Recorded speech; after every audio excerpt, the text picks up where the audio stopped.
When I first saw the house, it was almost beautiful. Almost. Its white paint had long faded into a sickly yellow, like nicotine-stained teeth. The shutters hung crooked, swaying gently in the wind even though the air was still.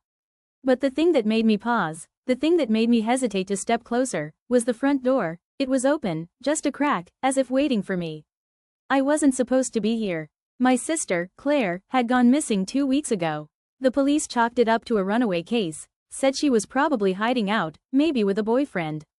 But I knew her. Claire was afraid of the dark, still slept with the hallway light on at 24. She wouldn't have gone anywhere without telling me. Her phone last pinged near this street. An abandoned block where no one lived anymore.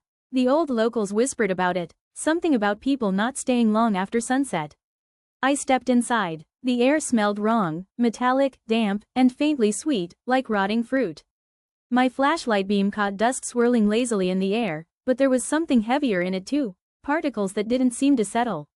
Every sound in the house echoed, but not quite right. It was as if the walls swallowed part of it, then fed it back slower, distorted. My own breathing came back to me like it belonged to someone else. In the living room, I found the first sign. Claire's scarf. It was lying in the center of the floor, neatly folded. That wasn't like her. Claire was messy, careless with her things. The scarf looked placed. Claire? My voice cracked. From the hallway, I heard it. Footsteps. Not fast, not slow. Just steady. One step. Pause. Another step. I called again, louder.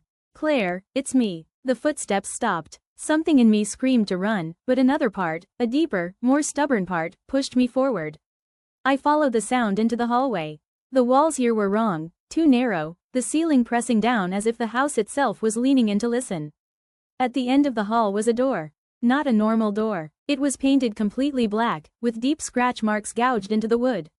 Something had tried to get out. Or in. I reached for the handle, cold as ice, and pulled. The smell hit me first. Rot, old blood, and something chemical that burned my nose. Inside, the room was empty except for a single chair. On the chair sat a tape recorder. It clicked on. My sister's voice, trembling. Greater than, if you're hearing this, it's already seen you. The tape hissed. Then another voice, deep and wet, whispered. Greater than, don't turn around. Of course, I did. Something was there. Too tall for the ceiling, its head bent at an unnatural angle, black skin glistening as if wet. Its eyes were not human, if they were eyes at all. More like two pits that seemed to pull the light out of the room. It moved without sound, without breath, just appearing closer every time I blinked. The tape recorder clicked off. I ran. I don't even remember choosing to, my legs just took over. I could hear it behind me, but not in footsteps, more like the sound of something sliding against the inside of the walls. I burst out the front door into the night, gasping for air. But the street wasn't the same anymore. The other houses were gone. There was only the yellow house, behind me, and endless black stretching ahead. From the open door, I heard my sister's voice again. Greater than, you shouldn't have found me. The door slammed shut. And now, I think the house is waiting again. For the next person. The world beyond the street was gone. No moon, no stars, no wind.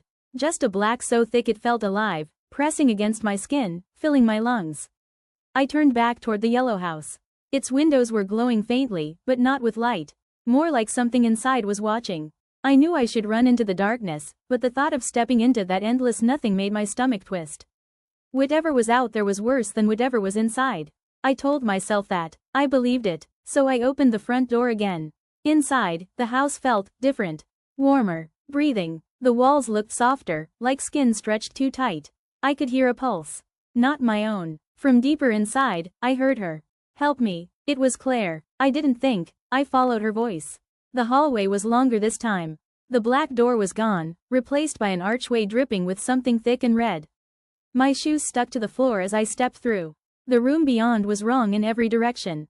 The floor sloped upward, the ceiling bent downward, and nothing had corners, everything curved inward, like I was standing inside something's ribcage. In the middle was Claire. Or what looked like her. She was sitting in the same chair as before, head tilted too far to the side, eyes wide but unblinking. Her lips trembled, but her voice sounded far away.